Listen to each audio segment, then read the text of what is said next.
बड़ी खबर सामने आ रही है पटना से, जहां छात्रा की मौत के बाद हंगामा देखने को मिला है। लगातार दूसरे दिन भी यह हंगामा जारी है।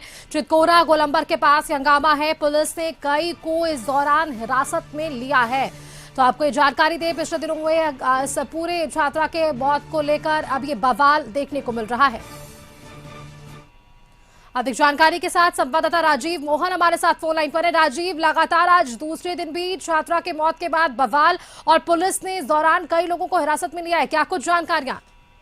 देखिए, मैं अभी घटनास्थल पे हूँ और ये जो गर्दनी बाग में जो स्कूल है, राजकीय कन्या मध्य विद्यालय, उसमें कल एक बच्ची ने आत्महत्या करने की कोशिश की थी और उसकी मौत हो गई थी। उसके बाद उसके विरोध में जो है यहाँ स्थानीय लोग हंगामा करने पर तुले और इसके कारण उपद्रवियों को भगाने की पुलिस ने लाठीचार्ज भी किया। इस दौरान कुछ पुलिस वालों को भी चोट लगी है और कुछ लोगों को हिरासत में लेकर पुलिस सामने ले गई है और यहाँ पर पुलिस की भारी संख्या में पुलिस की तैनाती की गई है। और उपद्रवी तत्वों को फिलहाल जो है स्कूल के जो मेन गेट है वहां पे हंगामा हो रहा था, वहां से खदेड़ दिया है और उपद्रव को देखते हुए पुलिस बल की मांग की गई है। तो इस तरह से कल जो घटना हुई थी उसके विरोध में जो स्थानीय जो यहाँ के लोग हैं वो आक्रोशित है। वो चाहते हैं कि जो घटना हुई थी उसके दोषी जो है उनके खिलाफ कार्रवाई हो। अभी तक जो जिस युवती की मौत हुई है उसका अभी तक पोस्टमार्टम नहीं हुआ है। तो पुलिस अभी इसके लेकर प्रयास कर रही है कि किसी तरह से उसका पोस्टमार्टम हो जाए, लेकिन अभी तक जो है यहाँ के स्थानीय लोग जो है इसको लेकर के विरोध कर रहे हैं और वो चाह रहे हैं कि जो लोग इसमें दोषी हैं उनके खिलाफ कार्रवाई हो। तो इस तरह की स्थिति जो है अभी ये कह सकते हैं कि पुलिस और उपद्रवी तत्वों के बीच में पत्थरबाजी भी हुई है और पुलिस ने उसके बाद लाठीचार्ज किया और 2-3 लोगों को, कुछ महिलाओं को भी इसमें पकड़ के पुलिस वाहन में ले जाया गया है। और पुलिस के ये जो मुख्य गेट है स्कूल का, वहां पर भारी संख्या में पुलिस बलों की तैनाती है। जी बिल्कुल राजीव, देखिए कल जब ये मामला सामने आया था तब जब वहां पर मौजूद लोगों से आपने भी बातचीत की थी तो लगातार ये कहा जा रहा था कि इस स्कूल से जुड़ा ये पहला मामला नहीं है। 2 साल पहले भी कुछ इस तरह ही वारदात यहाँ पर देखने को मिली थी। आज वापस से ये मामला हमें देखने को मिल रहा है। एक तरफ परिजन और जो वहाँ के स्थानीय लोग हैं इस पर कड़ी कार्रवाई की मांग कर रहे हैं, तो वही दूसरी तरफ अगर हम बात करें तो स्कूल प्रबंधन की तरफ से क्या कुछ कहा जा रहा है, क्योंकि अब तक उनकी तरफ से कोई भी प्रतिक्रिया सामने नहीं आ पा रही है। क्या स्कूल प्रबंधन से कोई बातचीत हो पा रही है राजीव, उनकी तरफ से कोई बयान? ये देखिए, स्कूल प्रबंधन की तरफ से मीडिया को कोई जानकारी नहीं दी गई है और ये पूरा मोर्चा पुलिस ने संभाल रखा है। पुलिस का कहना है कि ये पूरे मामले को लेकर जांच की जा रही है।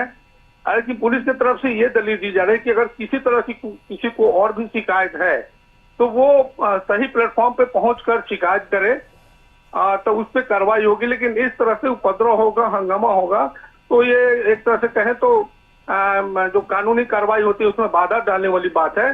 तो इसको लेकर सबसे पहले पुलिस के सामने चुनौती है कि जो उपद्रवी तत्व हैं उनको किसी तरह से शांत कराया जाए और इसको लेकर यहाँ पुलिस पहुंची है। और जब यहाँ समझाने बुझाने का प्रयास किया जा रहा था उस दौरान कुछ शरारती तत्वों के द्वारा पहले नारेबाजी की गई और उसके बाद जो है पुलिस ने उनको हटने को कहा तो उधर से पत्थर चलाने लगा, जिसके चलते किसी पुलिस वाले की सर फटने ही बात कही जा रही है। और उसके बाद पुलिस ने 2-3 लोगों को यहाँ से गाड़ी में जो पुलिस का वाहन होता है उसमें ले गई है और यहाँ पर फिर से पुलिस की तैनाती कर दी गई है। उपद्रवी तत्व अभी दूर है, वहां से खदेड़ दिया गया है। तो फिर अब पुलिस इंतजार कर रही है कि जो उनके बीच से कुछ लोग हैं उनसे संपर्क किया जाए, उनसे बात किया जाए। लेकिन तत्काल जो है ये कह सकते हैं कि स्थिति जो है तनावपूर्ण बनी हुई है। जी बिल्कुल राजीव, तनावपूर्ण स्थिति है क्योंकि इस पूरे मामले को लेकर आक्रोश लगातार देखने को मिल रहा होगा। आपको याद होगा पिछले दिनों भी जब ये मामला सामने आया तो स्कूल प्रबंधन के भीतर ही पुलिस वालों पर हमला कर दिया गया था कुछ आक्रोशित लोगों के तरफ से, और आज भी वही तस्वीरें हम देख पा रहे हैं। तो राजीव, किस तरह से इस पूरे मामले को शांत करने की कोशिश है पुलिस की तरफ से, क्योंकि लगातार लोगों का एक तरफ आक्रोश बढ़ रहा है, आज भी दूसरे दिन भी इस मामले को लेकर लोगों में उबाल है, तो उन्हें समझाने बुझाने की कोशिश और दूसरी तरफ कार्रवाई का किस तरह से आश्वासन पुलिस की तरफ से? राजीव, देखिए, जब इस तरह की कोई घटना होती है तो पुलिस की कोशिश होती है कि जो उपद्रवी तत्व है उनको किसी तरह से शांत किया जाए, क्योंकि जो भी कानूनी कार्रवाई होती है उसके लिए जरूरी है कि जो उपद्रवी तत्व है उन पर किसी तरह से पहले काबू पाया जाए, तभी कार्रवाई आगे बढ़ती है। तो उस दौरान अगर उपद्रवी तत्वों के द्वारा अगर बातों को न सुनकर इस तरह से कानून को अपने हाथ में लेने की बात होती है तो पुलिस उस पर एक्शन करती है, और वही यहाँ पे हो रहा है।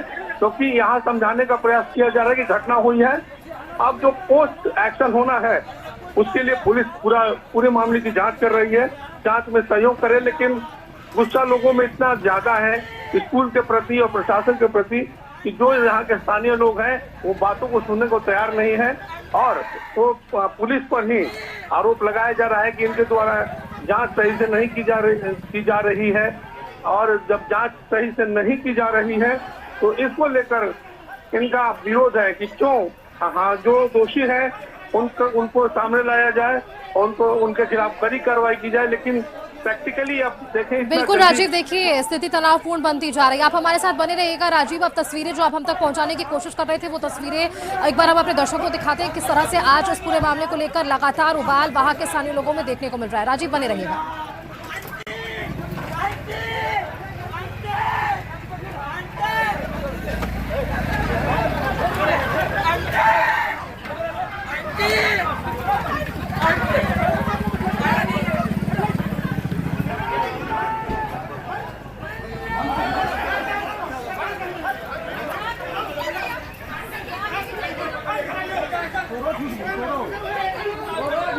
देखा आपने किस तरह से लोगों में आक्रोश लगातार देखने को मिल रहा है। राजीव, बहुत बहुत धन्यवाद आपका हमारे साथ जुड़ने के लिए। देखिए पिछले दिनों जिस तरह से छात्रा के मौत हुई है और उसके बाद ये लगातार अब बवाल देखने को मिल रहा है। एक तरफ स्थानीय लोग और जो उनके परिजन हैं गुहार लगा रहे हैं न्याय की, वहीं दूसरी तरफ प्रशासन भी उचित कार्रवाई की बातें जरूर कह रहा है।